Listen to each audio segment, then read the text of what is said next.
La vérité si j'entreprends, moi c'est Fiona, je suis spécialiste en communication et aujourd'hui j'accompagne les entrepreneurs et les entreprises à avoir plus de clients grâce à une communication rayonnante.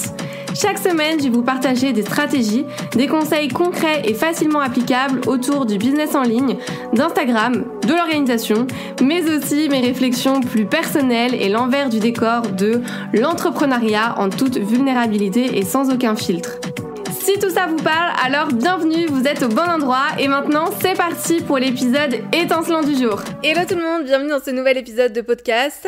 On va parler d'un sujet dont on parle pas assez dans le monde de l'entrepreneuriat, je trouve en tout cas à mon sens, parce qu'on voit souvent des posts inspirants, des photos de réussite, des témoignages de gens qui explosent leurs résultats en un rien de temps, etc. Mais il y a des vérités qu'on cache un petit peu trop sous le tapis à mon goût, des trucs dont on parle moins mais qui font partie du parcours de chaque entrepreneur. Donc là l'idée de ce podcast, c'est de vous partager 7 choses que les entrepreneurs ne disent pas assez et mes petits conseils qui vont avec quand même pour que vous puissiez vous rendre compte de la réalité des choses et peut-être aussi que ça puisse vous déculpabiliser tant qu'à faire. Donc la première chose, c'est que ce n'est pas parce que vous êtes passionné que tout va être facile. Je pense que c'est important de le rappeler. Combien de fois j'ai entendu, si t'es passionné, t'auras plus l'impression de travailler un seul jour de ta vie, ça va être trop facile, etc. Alors oui et non, mais on va apporter un petit peu de nuance quand même, parce que oui, la passion c'est génial, c'est même essentiel, mais ça ne nous protège absolument pas des moments de doute, des journées où on est crevé, des galères qui s'enchaînent, etc. On a beau dire ce qu'on veut, mais même si on adore ce qu'on fait, y a des jours où la motivation se fait la malle, et ça fait partie du processus. Donc mon conseil par rapport à ça, c'est vraiment de vous mettre dans la tête déjà que la passion, ça peut être votre moteur, mais que ça fait pas tout. Donc préparez-vous vraiment à avoir des moments difficiles et rappelez-vous toujours pourquoi vous faites tout ça. La deuxième vérité, c'est que la solitude fait partie du deal. Alors là, je vais peut-être pas me faire des amis, mais personne le dit vraiment. L'entrepreneuriat, je trouve que c'est quand même souvent solitaire. Même si on est entouré de gens, de business friends, etc., à la fin de la journée, c'est nous, en fait, qui devons prendre des décisions. C'est nous qui portons le poids des responsabilités. Et ça, c'est un sacré défi qu'on a tendance à oublier, en tout cas à sous-estimer. Et il y a beaucoup d'entrepreneurs qui vous diront justement qu'ils se sont sentis seuls à un moment ou un autre, peu importe leur parcours, parce que l'entourage soutient pas forcément, parce qu'il y a des gens qui n'ont pas compris leur choix, qui vivent pas la même chose qu'eux, etc. Donc mon conseil, c'est vraiment de vous entourer dès que possible d'entrepreneurs qui vivent les mêmes réalités que vous. Pour ça, vous avez, des masterminds, des communautés, même des gens sur les réseaux sociaux.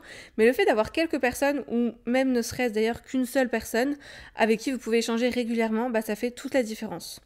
Donc ça, c'est mon petit conseil par rapport à cette vérité-là. Troisième vérité, il y aura des mois sans. Alors ça, je pense que c'est hyper important aussi de le dire. C'est une vérité qu'on veut jamais admettre, j'ai l'impression, mais les mois sans, ça existe et j'ai envie de dire que c'est normal. Je dis pas que ça arrive tout le temps, mais il y a peut-être des mois où vous ferez pas d'argent, ou en tout cas vous en ferez moins. Des périodes où les clients, ça vient pas, où les ventes, ça décolle pas, où vous allez vous demander si vous êtes sur la bonne voie, etc. Mon conseil, si ça vous arrive, gardez toujours un œil déjà sur vos finances et faites en sorte de prévoir un petit plan de secours, au cas où, d'avoir de la trésor.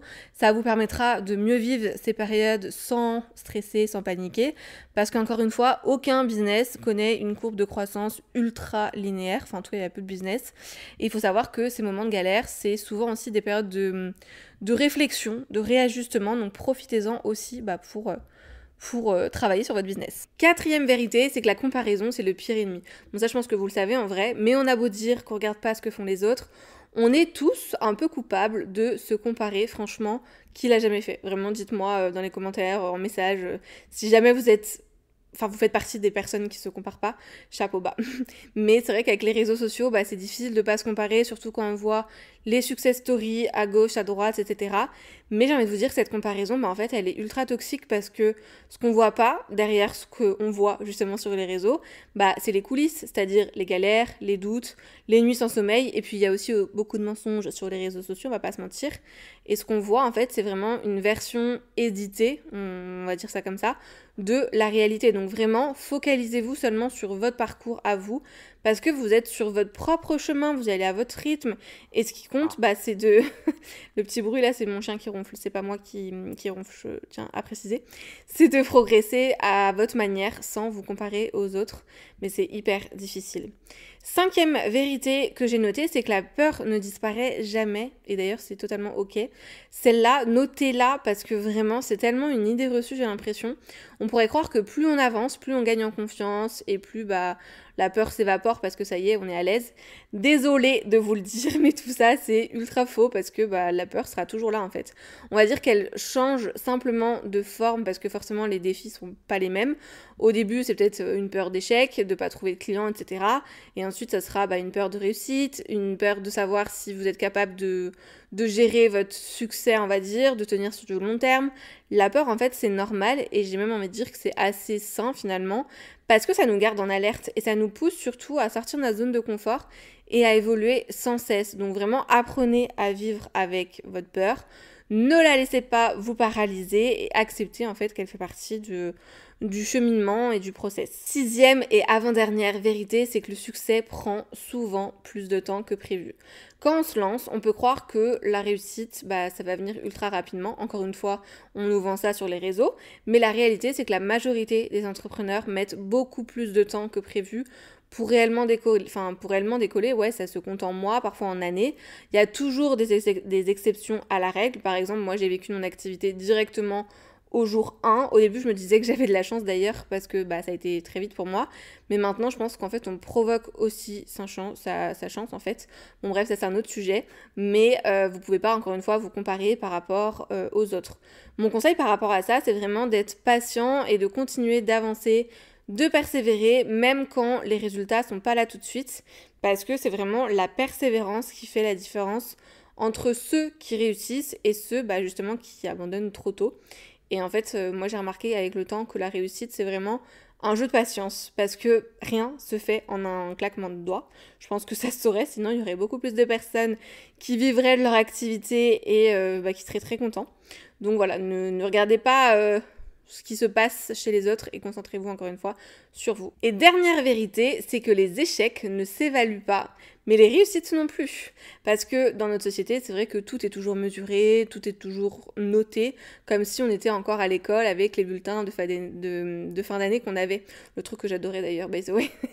Mais l'entrepreneuriat, c'est pas un examen. Il n'y a pas de contrôle continu pour nous dire si on a bien réussi ou non notre activité, notre année, etc. Et en fait, un échec, c'est pas une mauvaise note comme à l'école, c'est simplement, je trouve, un apprentissage déguisé, une leçon qui nous montre un autre chemin finalement, une autre manière de faire. Et quant aux réussites, finalement, elles dépendent encore une fois de notre propre définition du succès. Je vous renvoie à un épisode de podcast que j'avais fait d'ailleurs par rapport à ça. Mais ce qui compte vraiment, c'est que vous en retirez finalement quelque chose, une leçon ou autre. Donc ne vous mettez pas de pression d'avoir des putains de résultats à chaque fois, à chaque étape. Comme à l'école, on fait des erreurs, on apprend et on grandit en fait. Et je vous encourage même à faire des erreurs, parce que à chaque fois, vous allez devenir plus fort, plus forte. Même si, encore une fois, je sais que c'est facile à dire, parce que franchement, les erreurs, on les accepte très peu. Mais voilà, vous l'aurez compris, être entrepreneur, c'est tout sauf un long fleuve tranquille. Tout ça, pour moi en tout cas, encore une fois, c'est des réalités que tous les entrepreneurs vivent à un moment ou à un autre, mais ces vérités-là sont pas souvent mises en lumière parce qu'on préfère montrer le côté glamour de l'entrepreneuriat, le bon côté, etc.